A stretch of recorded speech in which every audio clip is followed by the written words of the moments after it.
একটা জিনিস সব সময় খেয়াল করবেন, যে সমস্ত মানুষেরা বিনা কারণে অন্যের পিছু লাগে, সাদা চরিত্রে দাগ লাগানোর চেষ্টা করে, তারা নিজেরাই কিন্তু চরিত্রগত দিক থেকে ঠিক নেই।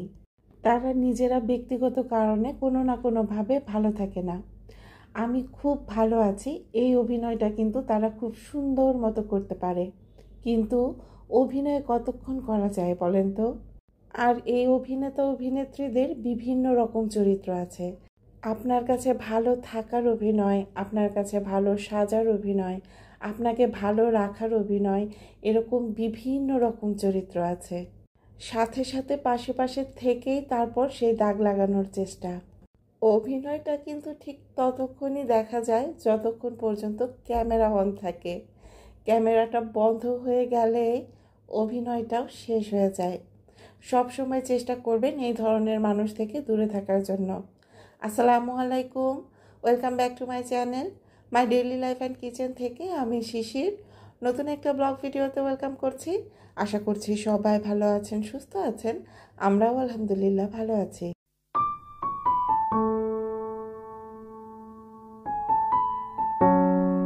সকালের নাস্তাটা শেষ করে নিয়েছি।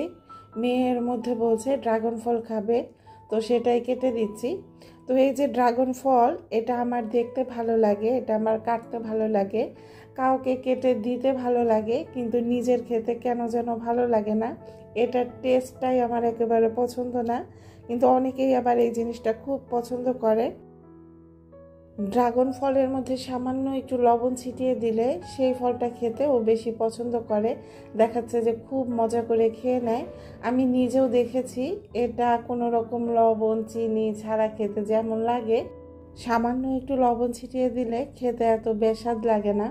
মানে বাচ্চাদের যে খাবারগুলো দেয়া হয় যতটুকু তারা খেতে পারে ততটুকু তো খায়, বাকি যতটুকু অবশিষ্ট থাকে কোনো কোনো সময় দেখা যায় যে সেই খাবারগুলো ফেলে দিতেও কষ্ট লাগে, মায়া লাগে। তো সেই উচ্ছিষ্ট খাবারগুলো কিন্তু মায়েদেরই খেতে হয়।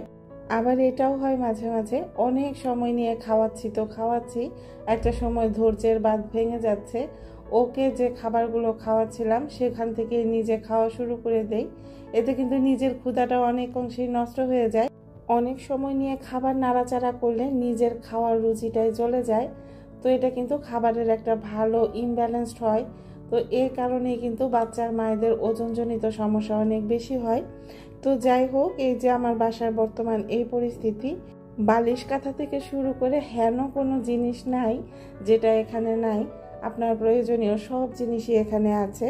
তো এগুলো ওইভাবেই রেখে এসেছি যে ও খেলায় ব্যস্ত থাকুক, আমি রান্নাঘরের কাজগুলো শেষ করব।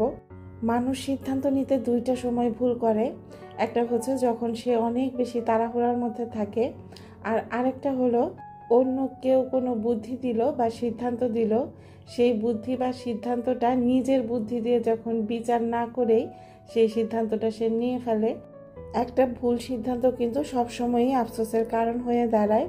তো আমারও একটা আজকে ভুল সিদ্ধান্ত ছিল। এই যে অয়েল জারটা, এটা বেশ ময়লা হয়েছিল, এটা ধুয়ে দিয়েছিলাম।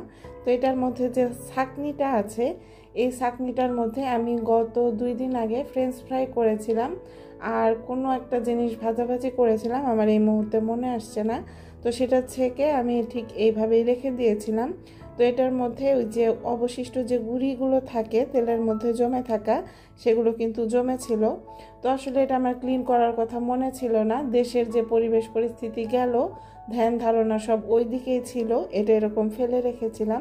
তো পরবর্তীতে এটা যখন আমি ক্লিন করতে যাই, এটা কিছুতেই ক্লিন হচ্ছিল না, এটা ভালো মতো ক্লিন করতে পারছি না, মেজাজটাও বেশ গরম হচ্ছিল। তো আমার যে কাজের খালা আছে উনি আমাকে বুদ্ধি দিলেন যে আন্টি, তারের যে মাজনি আছে সেটা দিয়ে এখানে একটা ঘষা দেন, দেখবেন খুব তাড়াতাড়ি পরিষ্কার হয়ে গেছে। পাশের বাসার আন্টিকে আমি দেখেছি এভাবে পরিষ্কার করতে। তো কোনো কিছু বিচার বিবেচনা না করেই আমি কিন্তু তারের মাজনি দিয়ে একটা ঘষা দিয়েছি, আর ঘষা দেওয়ার সাথে সাথে এই যে ছাঁকনিটা, এটা কিন্তু একটু নষ্ট হয়ে গেছে, মানে ছাঁকনিটা একটু ফাঁকা ফাঁকা হয়ে গেছে। বরাবরের মতো গরম পানি দিয়েই আমি কিন্তু ছাঁকনিটা ভিজিয়ে রেখেছিলাম, তারপর ক্লিন করার চেষ্টা করেছি। তো এখন আফসোস হচ্ছে আমি কেন তার কথা মতো তারের মাজনি দিয়ে এটা ঘষা দিলাম। যদি ব্রাশ দিয়ে আমি ঘষা দিতাম তাহলে হয়তো বা একটু সময় লাগতো, কিন্তু এই জিনিসটা নষ্ট হতো না। তো সেই জন্যই বলছি যে পরের বুদ্ধিতে ধনী হওয়ার থেকে নিজের বুদ্ধিতে ফকির হওয়া ভালো। এতদিন পর্যন্ত দেশের যে পরিবেশ পরিস্থিতি ছিল, তো সেইখান থেকে যে ভালো কোনো কিছু রান্না করব এই ধরনের কোনো টেন্ডেন্সি মাথায় কাজ করেনি। এমনও হয়েছে দুপুরবেলা খাবার নিয়ে বসেছি, নিউজ দেখছি, আর সেই খাবারটা শেষ করতে পারিনি, খাবারের প্রতি রুচি উঠে গেছে। এমন অনেক রাত গেল যেখানে আসলে ঘুম হয়নি, নামমাত্র বিছানায় শুয়ে থাকা। তো আমার মনে হয় শুধুমাত্র আমার ক্ষেত্রে এমন হয়নি, আমার দেশের প্রত্যেকটা মানুষের ক্ষেত্রে এমন হয়েছে। আমি সেই সব মানুষদের কথা বলছি যাদের ভেতরে মনুষ্যত্ববোধ আছে। আজকের দিনে দাঁড়িয়ে আমরা যেহেতু সেই ক্রান্তিকাল কাটিয়ে বিজয়ের প্রাথমিক স্বাদটা গ্রহণ করছি, আজকে একটু ভালো কিছু রান্না করাই যায়। বিজয়ের প্রাথমিক স্বাদ গ্রহণ করছি, এই জন্য বলছি এই বিজয় কিন্তু আমাদের চূড়ান্ত বিজয় হয়নি। সুনির্দিষ্ট একজন মানুষের পতন বা পদত্যাগ কিন্তু শুধুমাত্র আমাদের দাবিতে ছিল না। যার বা যাদের নির্দেশে এত শত শত প্রাণ গেল, তাদের যেন দৃষ্টান্তমূলক শাস্তি হয়। তো তাদের দৃষ্টান্তমূলক শাস্তি যেদিন হবে, আমাদের চূড়ান্ত বিজয় কিন্তু সেই দিনই হবে। আপনাদের সঙ্গে কথা বলতে বলতে বেশ কিছু পেঁয়াজ বেরেস্তা করে নিয়েছি। আমার পেঁয়াজ বেরেস্তা কেন যেন খুব বেশি সময় ক্রিস্পি থাকে না, তো আজকে কিন্তু বেশ সতর্কভাবে পেঁয়াজ বেরেস্তা করেছি। আর এটা যেন বেশ কিছুটা সময় ক্রিস্পি থাকে, সেই জন্য এখানে কিন্তু সামান্য একটু আমি চিনি দিয়েছিলাম। দেখা যাক কি হয়। ঘরে টক দই ছিল না, লেবুর রস আর গরম পানি গুঁড়া দুধ দিয়ে আমি কিন্তু টক দইটা তৈরি করে নিয়েছি। আর এখানে একটা পেস্ট করে নেব। পেস্টের মধ্যে দিয়েছিলাম কাঠবাদাম, কাজু বাদাম, দিয়েছিলাম টক দই আর পেঁয়াজ বেরেস্তা। আর এই পেস্টটা কিন্তু এমনি এমনি খেতেও বেশ ভালো লাগে।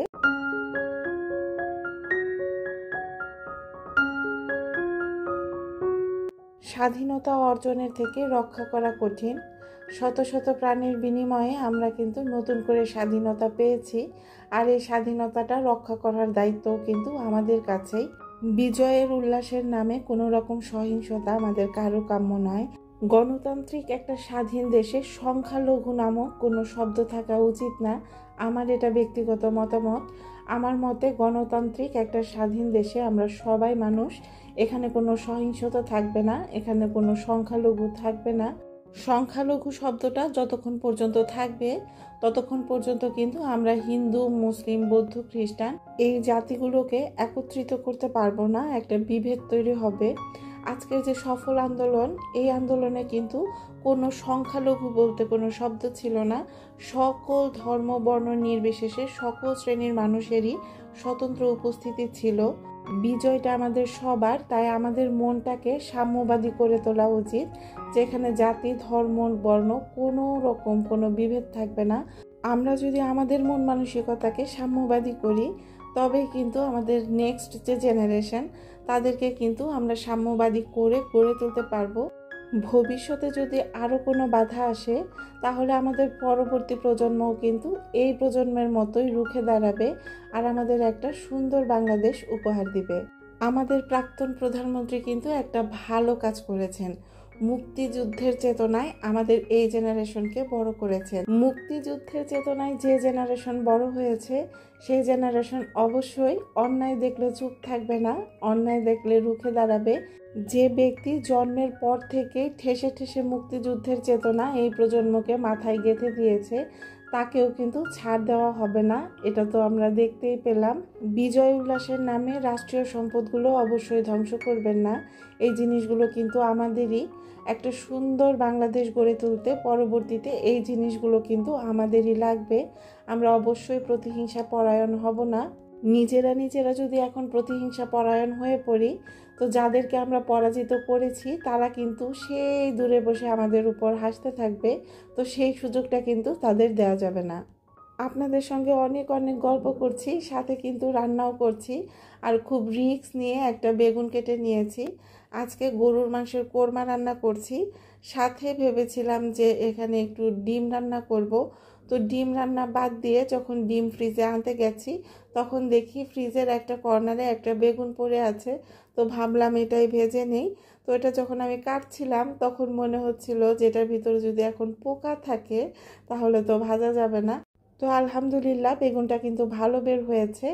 আর এগুলো আমি চালের গুঁড়ি দিয়ে ভাজি করছি। অন্য আরেকটা চুলাতে আমি গরুর মাংসের রেজালা রান্না করব। যেহেতু দুইটা রান্নায় প্রিভিয়াস ভিডিওতে আমি ডিটেলসভাবে দেখানোর চেষ্টা করেছি, তো সেই জন্য আজকের ভিডিওতে গল্পই করে যাচ্ছি, রান্না বিষয়ে একটু কম কথা বলছি। আমার গত যে ভিডিওটা গিয়েছে সেখানে কমেন্ট সেকশনে অনেক আপুরাই আফসোস করছিলেন ঠিক আমার মতো, যে আপু পূর্ণ বিজয় পেলাম না, আসলে বিজয়ের পরিপূর্ণ স্বাদটা গ্রহণ করতে পারলাম না। এই কথাটা তারা কেন বলেছে এটা আমরা কিন্তু মোটামুটি সবাই আন্দাজ করতে পারছি। তো সেই সব আপুদের উদ্দেশ্যে বলছি, তোমাদের মতো আমারও কিন্তু এরকম একটা আফসোস ছিল, আক্ষেপ ছিল যে পূর্ণাঙ্গ বিজয়টা হয়তো বা পেলাম না, বিজয়ের মূল স্বাদ যেটা সেটা গ্রহণ করতে পারলাম না। তো পরবর্তীতে একটা জিনিস কিন্তু চিন্তা করলাম, আল্লাহ যা করে ভালোর জন্যই করেন। আমাদের প্রাক্তন প্রধানমন্ত্রী উনি দেশ থেকে পালিয়ে গেছেন, এটা কিন্তু আমরা অনেকেই মেনে নিতে পারিনি।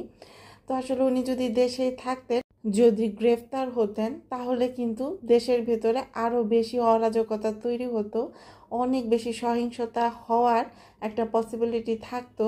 কারণ আওয়ামীপন্থী যে সমস্ত কর্মী আছেন তারা কিন্তু বসে থাকতেন না, একটা সহিংসতা বা অরাজকতা তৈরি করার চেষ্টা করতো। এতে করে হয়তো বা আরও অনেক রক্ত ঝরতো। তার থেকে এইটাই হয়তো বা ভালো হয়েছে। কেউই কিন্তু বিচারের ঊর্ধ্বে নয়, বিচার সবার জন্যই সমান। যদি বেঁচে থাকি, মহান আল্লাহ তাআলার ইচ্ছে হয়, তাহলে হয়তো একদিন আমরা বিজয়ের সেই অপূর্ণ স্বাদটাও গ্রহণ করতে পারবো। তো যাই হোক, কথা বলতে বলতে এখানে কিন্তু আমি গরুর মাংসের রেজালা, তারপর পোলাও আর বেগুন ভাজি করে নিয়েছি। খুব অল্প আয়োজন, কিন্তু তারপরেও আজকে মনটা বেশ ভালো, রান্না করতে ভালো লাগছিল। আর পেঁয়াজ বেরেস্তাটার কথা যে বলেছিলাম যে দেখা যাক কি হয়, তো শেষ পর্যন্ত গিয়ে পেঁয়াজ বেরেস্তাটা কিন্তু ভালোই ক্রিস্পি ছিল। আর এটা ছিল সন্ধ্যাবেলা। আমি কিন্তু প্রায় ভিডিওতেই বলি যে সাফানের বাবা বাসায় যদি না থাকে তাহলে সন্ধ্যাবেলা আমার খুব একটা নাস্তা রেডি করা হয় না। বাহিরে বৃষ্টি হচ্ছে, আবার সাফানের বাবাও বাসায়, তো বৃষ্টি হলে মনে হয় যে একটু চুটমুটে বা মুচমুচে কোনো কিছু খেতে ভালো লাগে। তো চট জলদি যে খাবারটা বানানো যায় সেটাই করে নিচ্ছি। বেশ কিছু চিড়া আমি এখানে টেলে নিচ্ছি, এগুলো দিয়ে মূলত চিড়া মাখা করব। ছোটবেলায় এই নাস্তাটাই সর্বপ্রথম বানানো শিখেছিলাম, আমার মনে আছে। ভিডিওর এই পর্যায়ে একটা কমেন্ট পড়ছি, এমডি মাসুদ আইডি থেকে আপু কমেন্ট করেছিলেন, ভিডিওতে বলা প্রত্যেকটা কথা খুবই মূল্যবান শিশির আপু, সত্যি তোমার প্রশংসা না করে থাকতে পারলাম না। এত সুন্দর করে কথা বলো তুমি, শিক্ষিত মানুষের কথা বলার ধরন আলাদা, ভালো থেকো। আপু আপনাকে অসংখ্য অসংখ্য ধন্যবাদ, একজন সাধারণ দর্শক হয়ে আমার ভিডিওতে এত সুন্দর করে কমেন্ট করেছেন। কমেন্টের পরিপ্রেক্ষিতে আমি ব্যক্তিগত কিছু মতামত দিচ্ছি। অনেকেই বলে বেড়ান যে ভিডিও দেখলেই একজন কতটুকু অর্থবিত্ত এটা সম্পর্কে ধারণা করা যায়, এটা কিন্তু সম্পূর্ণরূপে ভুল। আমার কাছে মনে হয় কে কতটুকু অর্থবান বা অর্থহীন এটা 5-10 মিনিটের ভিডিও দেখে কখনোই বিচার করা সম্ভব না। কিন্তু ভিডিওতে বলা কথাবার্তাগুলো শুনলে কার ভিতরে কতটুকু শিক্ষা আছে, কার পারিবারিক শিক্ষা ঠিক কতটুকু, এটা সম্পর্কে কিন্তু একটু হলেও সবাই আন্দাজ করতে পারে। তো আপু আপনাকে আবারও অনেক অনেক ধন্যবাদ জানাচ্ছি ভিডিওতে এত সুন্দর করে কমেন্ট করার জন্য। সাধারণ দর্শক যাদের কোনো চ্যানেল নাই তারা কিন্তু প্রায় ভিডিওতে কমেন্ট করেন, কিন্তু আজকের ভিডিওতে আমি অনেক বেশি গল্প করেছি, সবার কমেন্ট পড়তে পারছি না। পরবর্তী ভিডিওতে অবশ্যই অবশ্যই অনেকগুলো কমেন্ট করব। আজকের ভিডিওটা এই পর্যন্তই। আল্লাহ হাফেজ।